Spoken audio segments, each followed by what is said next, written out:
Hello everyone and welcome back to another special edition of the Southwest Spotlight, where we'll continue to give you update information on the COVID-19 virus. With me today I have Dr. Lloyd Verstuyft, Superintendent of Schools, and Brandon Crisp, who is our Assistant Soup in charge of Business and Finance. How are we doing, gentlemen? Good. Well, how are you, John? Thank you for being here today. Today marks the end of the first week of our school closures. What has taken place here at Southwest ISD? Great question. So during this first week of our school closure, we really were concentrating on three areas. Number one is making sure that everyone's safe, with keeping our social distance and making sure that we're still able to provide services that we need to provide to our students and our community. So three things: social distancing. We've put a lot of effort behind standing up our curbside meal. We know child nutrition is extremely important, and we take that charge very seriously. And so I think Mr. Crisp is going to speak more about that when he speaks in a few minutes. And also making sure that we stand up our instructional delivery program. So we're using a combination, I'll speak a little more about this, but we're using a combination of low-tech opportunities, high-tech opportunities, and so we'll get more into that in a little while, but those are really kind of the three big rocks that we've been working on and making sure that we're providing opportunity. This is a different time, and safety is first and foremost for our adults, for our youth, for our families and our community. I'm going to tell you, being able to move around the district this week and observing our instructional distribution, our meal distribution, I can tell you I'm very proud of the patients and very proud of our community, and especially our teacher leader volunteers and other volunteers who have come in, still making sure that we are abiding by our protocols, but at the same time making sure our kids get what they need to be out for a long period of time. And so working together and working in collaboration is something that we do really well at Southwest ISD. And so this unprecedented week has really provided us an opportunity to see that in action. We don't want to be here. We're here, and we're going to make the best of it, and we're going to get through this. And so those are things that have changed. I would say what else changed this week? The governor has issued an executive order to the state of Texas, no gatherings more than 10 or more people to be in them, and closing a number of different venues throughout the city and throughout the state. And so we are 100% going to abide by those orders, and we're doing everything in our power to become more restrictive, move to a more remote environment. And so every day we move further and further, and I think Mr. Crisp will talk about our announcement yesterday to move to a phase 2, more restrictive folks coming into the district. Our goal is to get everything distributed, is to stand up the programs and the technology that our students need. It's not perfect, it won't be perfect, but we're going to continue making sure that we close those gaps, and we're working and communicating with our parents. Part of this, and thank you for doing these focus groups, because I think it's important to over-communicate with our families and with our community, and that's our goal right now. We want to communicate tenfold to our parents and to our community, because we know how important that is, and so thank you. I think in the future we plan to bring other guests, our Assistant Superintendent for Curriculum and Instruction, our Assistant Superintendent for Administration, Human Resource. What are we going to be doing in counseling in the future using a remote? How are we handling special education services? So we're working in conjunction with the state to figure out some of these things, because the state's never been here, just like we've never been here. And so our commitment to our Southwest ISD community is that we are committed to making sure we make the best of the situation and keeping our families and especially our students safe. Well, I like this whole commitment we're pushing with making sure that we're taking care of our community as we move forward in this weird time that we're going through. But I want to speak more on this curbside meal program. What does it look like now? Do we have plans to scale it over time? How are we doing? Maybe you can answer this a little bit better, Mr. Crisp. Yes, Johnny. First, I want to say thank you to all the parents for their patience. We're learning as we go, so we're adapting and trying to be more flexible to keep people safe. I will say that originally we started with 6 feeding sites, and we've added 2 this week. We added Sun Valley and Spicewood. Next week we're going to add 2 more. We'll add Crewald and Elm Creek Elementary. We are looking to change up our menu so that there's more options. Currently, we were serving one option at breakfast, one option at lunch. We're going to give the students more choices so it doesn't become redundant and they're not eating the same thing over and over. We are looking to change up how we're going to deliver that food. The first thing we're going to do, we practiced this week. If you come at lunchtime, you were getting tomorrow's breakfast or next day's breakfast. So next week, starting on Monday, we will have breakfast serving time from 7 to 8:30. But going forward at lunchtime, we will be providing not only their hot lunch, but their next day breakfast. And we won't have breakfast serving times for the rest of the week. And we saw that because first of all, for safety, trying to have parents come up here twice a day and going through the line and keeping not only students, parents safe, but also our workers and the people that are delivering the meals. And so we saw that our times and the amount of people coming at breakfast was a lot lower than lunchtime. And so we've actually already started implementing that. And so next week we're going to go full-fledged. So a big change for next week is that we will have breakfast on Monday, but the rest of the week will be one-time shop. You pick up your lunch, you get your next day breakfast. And so that'll be a big change that allows parents to only have to come up here once, or the students who have to walk to come up once, get their lunch, and then get their breakfast. At the same time, having a different menu with more variety. We are looking also to push out a mobile delivery service to come to your neighborhoods. We're going to try to roll out 4 sites next week. We are currently working with that, so there's more to come with that. Hopefully we have an announcement today. And get those solidified, and we'll make that announcement. So we will be coming to some neighborhoods, and we'll be expanding that as we can. Awesome. Little things to make a big difference. I mean, just Sure. from 2 trips to now 1 trip, I'm sure that's a big deal in a lot of family households right now. What else do you want the community to know at this point? Well, I think it's important to know that when our children are at home and our teachers are working remotely, that we still want viable and effective teaching and effective learning taking place. And so I think for our parents, it's working on routines with your children.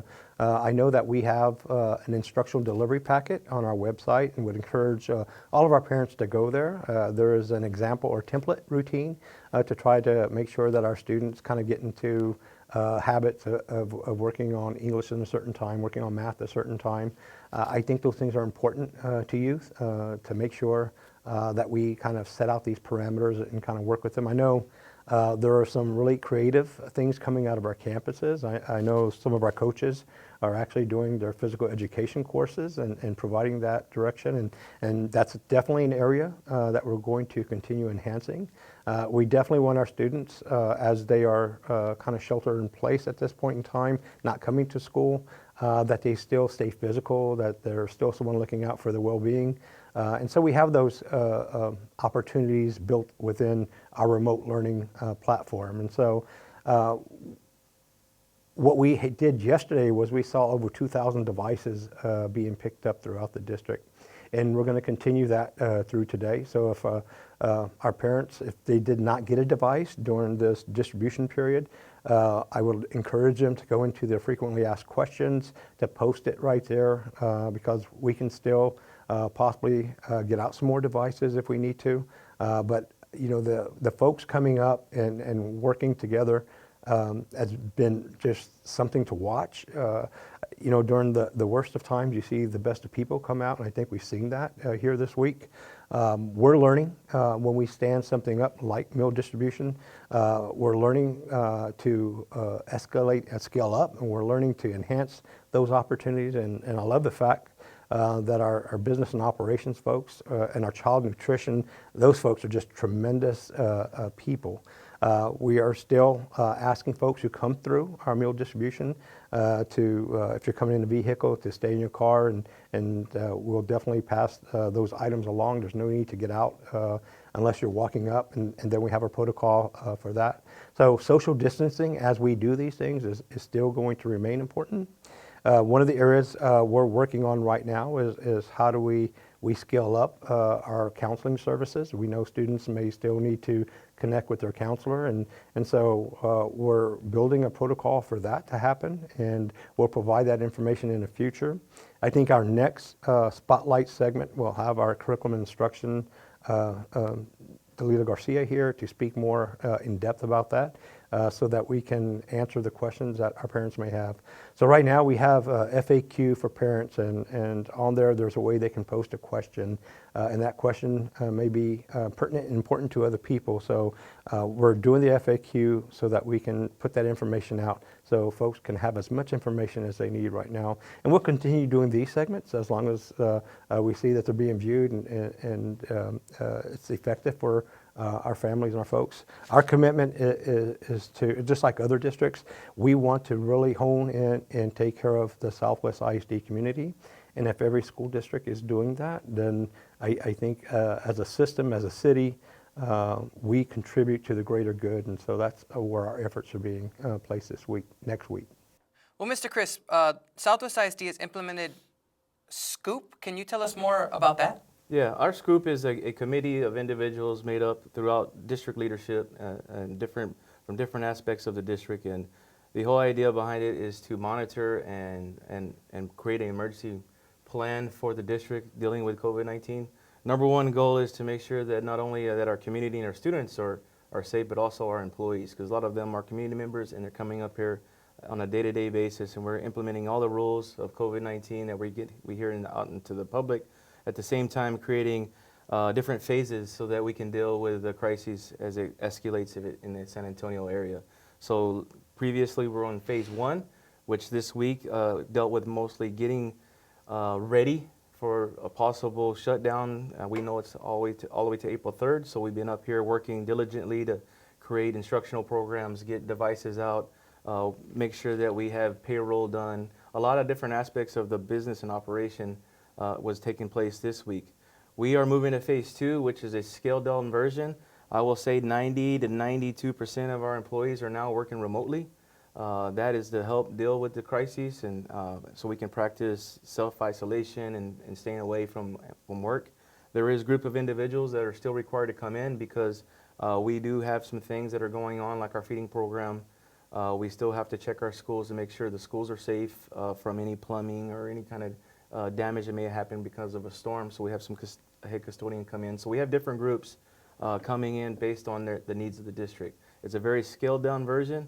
And then also we have phase 3 and phase 4, depending on where we go in these crises. If it gets where we have something by a mayor or governor where we have to get even smaller, we have that plan in place. And so the number one goal is the safety of our individuals, whether they're the student, the parents, but also our employees. And so that's what the S.C.O.O.P is to monitor, to come up with a plan of action so that we can make sure that everybody's safe, but also we can operate the district because everybody still needs to get paid, and also we still need to have instruction going on.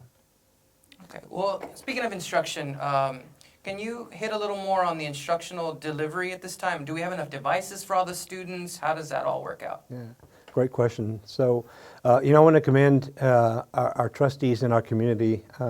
In 2012, our school board called a bond to purchase additional technology beyond what our budget could handle, and then our community overwhelmingly voted in favor of that. And in 2 subsequent bonds beyond that, we also put technology funding in there. And what that has allowed us to do as a school district with 14,000 students is to be able to have enough devices to be what we call one-to-one device, which means we have enough devices that every student who needs access to a device during this kind of unprecedented time that we could not have predicted back in 2012. But because of those actions and because we embrace the importance of technology and the integration of technology and instruction, we're in a much different place, I think, today. And that's allowed our students to be able to have devices at home. We still have to mitigate some of the concerns of technology access, and we're working through those. I know there's some entities out there like Spectrum who indicate that they're providing 60 days of free internet, and that's a really great thing, and it's great outreach from corporation. I know it's a struggle to get there is what I hear, but I think it's worth it to spend the time to try to access that. If you don't have technology infrastructure or technology capacity at your home, use that. We actually are waiting on another shipment of what we call hotspots, which we would distribute out through our campuses. for those students who may be in hard reach internet places in our school district. We're kind of unique in that we are partly in the city, mostly in the county, and partly in the country. And so we serve all aspects of what those infrastructures look like. And there is a digital divide here in Southwest ISD. And so we're going to continue to work through those.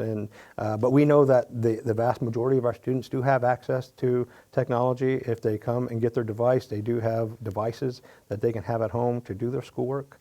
Our commitment is to continue school, different venue, but to continue school, and not just to do worksheets, but to do extreme viable learning, new learning for our students. And so we're going to continue working at that. We're going to continue moving our students forward in their learning. We're going to come back to school at some point in the future.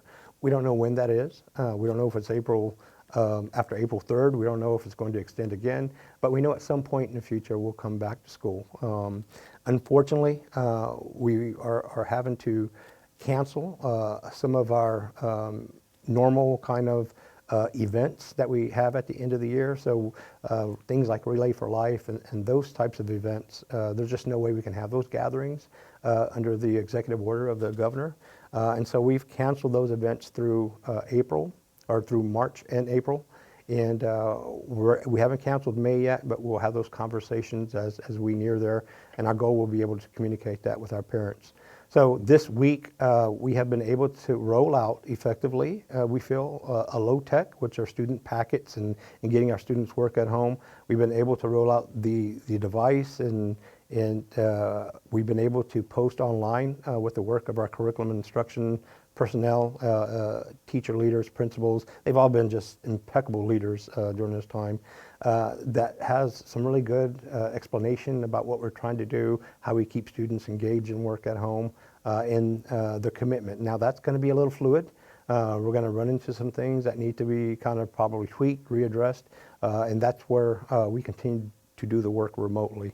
Our goal beyond this week and going into next week, by the end of next week, is to be 100% high-tech, which is 100% virtual online learning, because there is a great chance that we could have kind of a statewide shelter in place, which means we all have to work remotely, and we wouldn't be able to collect paperwork and things like that. So we have the capacity, and we're working towards that direction. And so I would just want our families and our parents and our students to know that's our goal. They may have low-tech student packets now, but our goal is to kind of build our capacity into moving to complete virtual learning opportunities.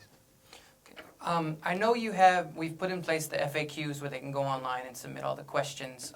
Can you hit on that a little bit more if they have more in-depth questions, or how will our phone system work in the district? Our best form of communication is through our schools. And so we have 18 campuses in Southwest ISD.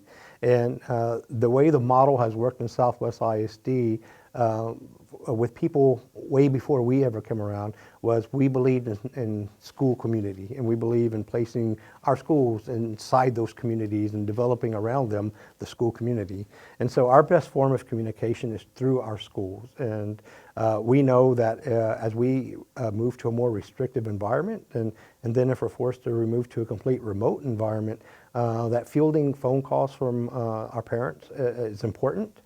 We have a plan that we're going to roll out early this next week that will allow our parents to call in, provide questions. We're getting those questions back to the principals of their campus and have those principals connect with the parents who may have questions.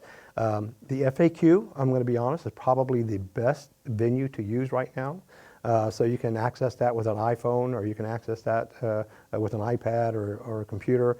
So that's probably the best bet to get a question. I know inside that opportunity, we asked, would you like to receive this response individually? And we're providing those responses back to our citizens who may have those questions. And so that's going to continue being a area that we continue to enhance, continue to work on.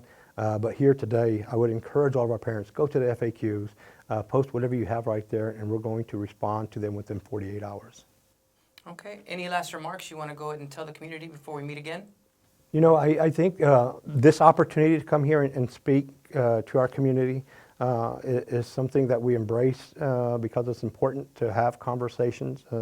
I want our community to know in no way, shape, or form are we going to be perfect, but we are 100% committed to providing the best learning experiences for our students and nutritional opportunities for our students while we are in school closure. We will continue working toward that.